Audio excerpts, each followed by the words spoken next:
Olá, pessoal, bem-vindos ao Boas Opções. Ah, Algumas perguntas vão ficando no chat. Todo dia de manhã a gente faz uma apresentação ao vivo, o café da manhã com o Campos, segunda a sexta, né, 7h45 da manhã. Nem sempre dá para responder todas as perguntas, às vezes são muitas perguntas e outras tantas vezes a gente acaba não vendo a pergunta, fica para trás por algum motivo, pula lá tal. Em suma, fica a pergunta para trás. Quando são perguntas que a gente considere relevante para várias pessoas, não é uma pergunta individual. Se for individual, infelizmente eu não volto para gravar um vídeo para responder àquela pessoa. Mas quando é uma pergunta coletiva, que interessará a várias pessoas, aí muitas vezes a gente consegue voltar e fazer uma gravação de vídeo como é esse aqui agora. Tá? A pergunta é, uma boa pergunta aliás, estatisticamente as congestões, sejam de topo, sejam de fundo, têm maior probabilidade de continuidade de uma tendência, de reversão da tendência, ou é um joga-moeda? Tem algum estudo? Qual a sua opinião? Bom, vamos lá. Congestões, primeiro a gente tem que definir, são quando o ativo começa a andar dentro de um range de preços, tá? Um range de preços, para ficar mais bonito, que range é feio para burro, tá? Dentro de um patamar de preços mínimo e um patamar de preços máximo. Ele fica ali dentro andando, igual aquela bolinha de pinball naquelas máquinas que a gente joga. Então, isso é uma congestão. A partir de 3 toques, você já começa a poder pensar no assunto. Congestões são definidas também como retângulos. Tá? Então, a figura gráfica equivalente em análise técnica são os retângulos. Nesse caso aqui do Ibovespa, nós temos uma congestão de topo. Tá? Por que de topo? Porque foi o movimento anterior vinha de subida, faz uma congestão pertinho do seu preço máximo. Se ela tivesse caído aqui ó, e a congestão fosse mais ou menos por aqui, não seria uma congestão de topo. Essa aqui é porque a limitação é justamente a máxima anterior. Então, isso é uma congestão de topo. Eventualmente, você vai encontrar congestões de fundo, como essa aqui. O ativo vinha caindo, caindo, caindo, caindo, caindo. De repente, ele fez uma zona de congestão, ó, vários toques em regiões. Há quem define isso aqui como necessariamente 3 toques ou 4 toques nessa região. Aí você pode escolher qual que você prefere, vai depender do autor que você gosta de seguir. Mas é uma congestão de fundo, certo? Por conta do movimento anterior, como esse aqui é um movimento de subida, que é uma congestão de topo. Aí vem o detalhe. Depois da congestão, o que você pode esperar? Tem alguma coisa que indique se a congestão vai ser de se depois da congestão vai ter uma indicação de continuar ou não a tendência anterior? Não, não tem. Tá? Mas também não é aleatório. A tendência sempre tem, uh, vamos dizer assim, vantagem.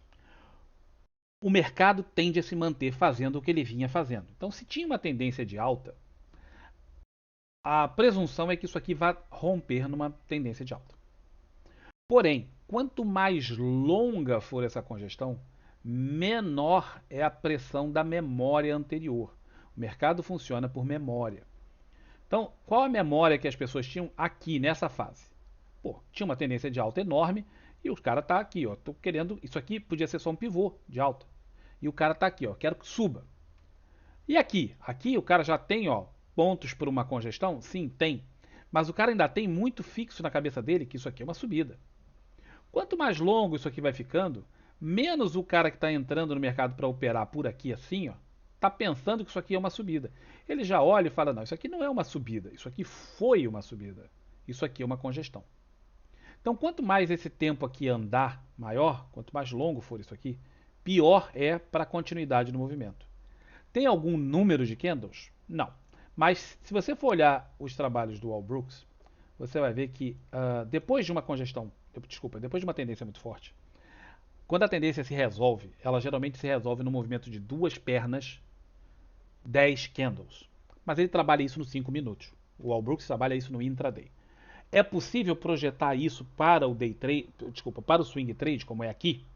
Sim, é possível projetar isso, desde que você faça a validação técnica disso. Eu, por acaso, já fiz. Então, é possível projetar isso para cá. Então, a partir de 10 candles, você já começa a falar assim, a memória está indo embora. Quando foi o candle aqui, ó, que fez o topo? 159. Quando que eu posso pensar? Ó, a memória começa a esvanecer. A partir do candle 169. Aqui. Então, a partir daqui, a coisa já começa a ficar. Ó, porque era para fazer duas pernas e aqui era para continuar o movimento. não fez. Aí você pensa, bom, mas tem que ser 10? Por que 10? 10 preciso. Como 10 não define exatamente aquilo, eu não gosto de números precisos porque o mercado não é preciso, o mercado é sempre aproximado. Eu diria para vocês que entre 10 e 20 candles a coisa ainda se mantém. A partir de 20 candles já era. Já era mesmo, acabou.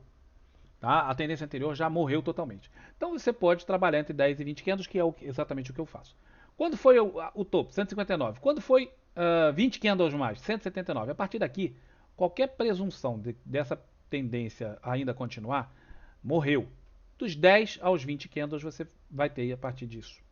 Então, é uma forma tentando de objetivar o negócio para ficar mais claro. A mesma coisa aqui no fundo. Ó. Observa aqui quando isso caiu, fez aqui o fundo no 119. No 129, você já começa a perder a sua memória da continuidade disso. No 139, já era, acabou. Não tem mais essa. A memória de que isso aqui estava caindo foi embora, acabou, desvaneceu. Houve até uma tentativa antes aqui, ó, de romper para baixo, que não foi bem sucedida. Mas a partir desse candle aqui, ó, essa memória totalmente acabou da tendência anterior. As pessoas começam a buscar uma nova formação de tendência. Então essa é uma forma objetiva de você procurar ver. Mas quanto mais longa, às vezes essas congestões são muito longas. Tá? Em JBS, que é um ativo que eu analisei hoje e ontem, hoje dia 28 e ontem dia 27, a pedidos, né, das pessoas no chat, observa o tamanho dessa congestão.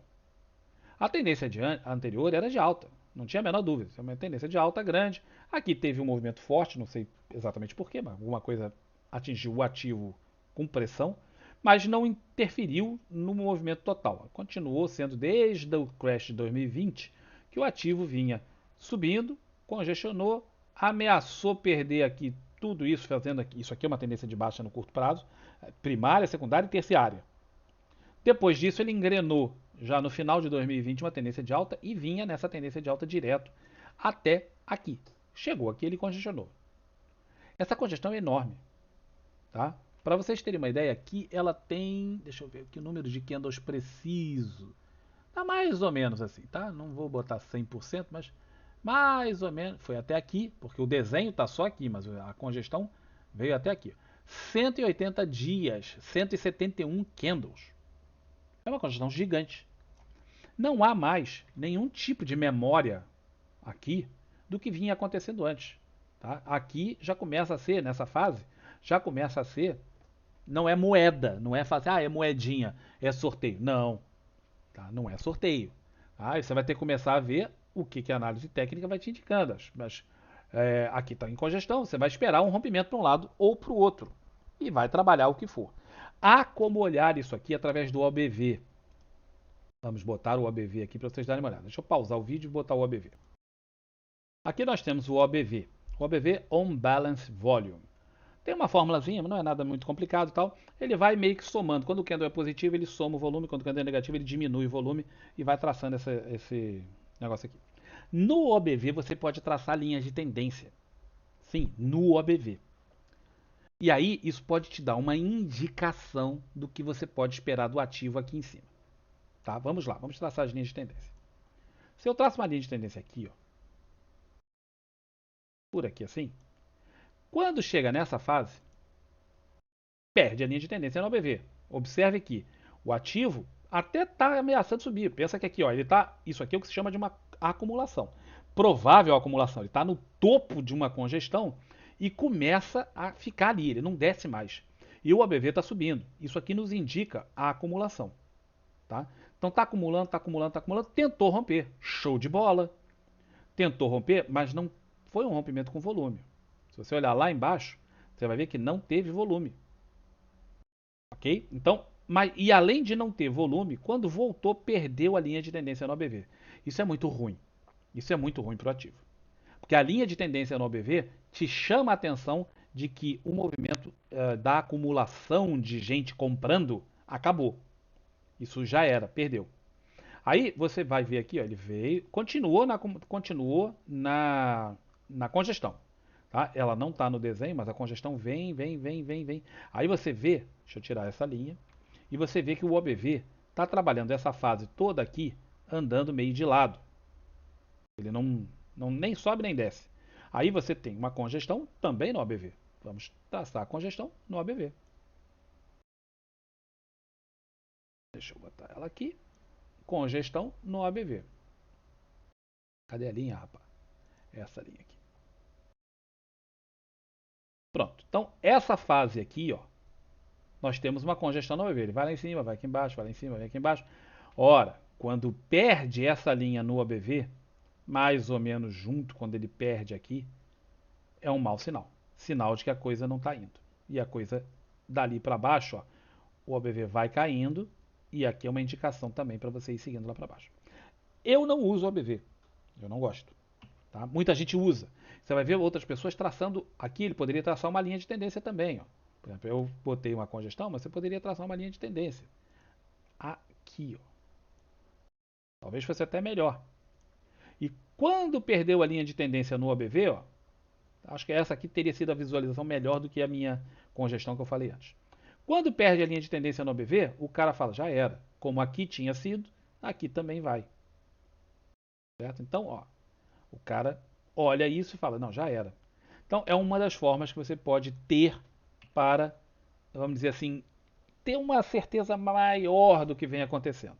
Observa como aqui o OBV ele vem caindo, ele vinha fazendo topo duplo no OBV, dentro da congestão, lá no início, e de lá para cá o troço foi caindo, caindo, caindo. Isso era uma indicação de que isso aqui não ia arrebentar para cima. Tá? Era uma indicação de que não ia arrebentar para cima. O movimento fazendo isso aqui para cima, ó, com o OBV caindo, no geral, ele não inspira muita confiança. Para quem usa o OBV, mas é aquele negócio. Eu não uso o OBV. Então, a minha sugestão é que você teste o OBV se ele se encaixa na sua forma de operar, se fica bacana para você operando e se ele te dá sinais que você gosta e acha confiável. Isso depende de testes. Tá? Eu pessoalmente não uso o OBV, mas o OBV no intraday já não funciona, então já adianta. Vou testar para o intraday. Não teste, não perca seu tempo, porque não funciona. Já testei, outras várias pessoas já testaram e ele não funciona. Tá? Para o diário e o semanal, há muitas pessoas que gostam e veem ele como um bom indicador para operar. Eu, pessoalmente, não uso. Mas, então, quanto maior essa congestão, volto a repetir, pior é a tendência anterior. Você pense sempre em 10 a 20 candles e já era. Se não resolveu nessa fase, não vai resolver mais. Tá bom? Espero que isso tenha sido útil para quem fez a pergunta e para outras pessoas que possam ter a mesma dúvida. Um grande abraço e até um próximo vídeo. Tchau, tchau.